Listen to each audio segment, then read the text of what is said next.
Hello everyone! On today's episode of Get Smart with Swap Smart, we will be teaching you how to hard reset your Motorola G4.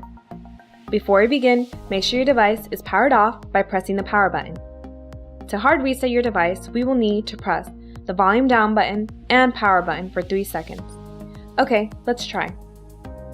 First, hold the volume down button and the power button for 3 seconds and release. The hard reset screen will appear. On this screen, use the volume down button to scroll to recovery mode and press the power button to select.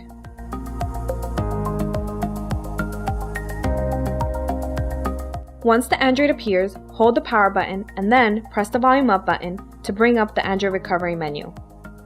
Again, use the volume down button to navigate to wipe data, factory reset, and press the power button to select.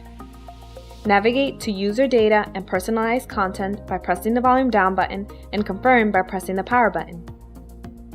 Wait for the factory reset to complete and you're done. If you found this video helpful, please subscribe to our channel, like the video, or leave a comment. We'd love to hear from you. Thank you for watching. Until next time.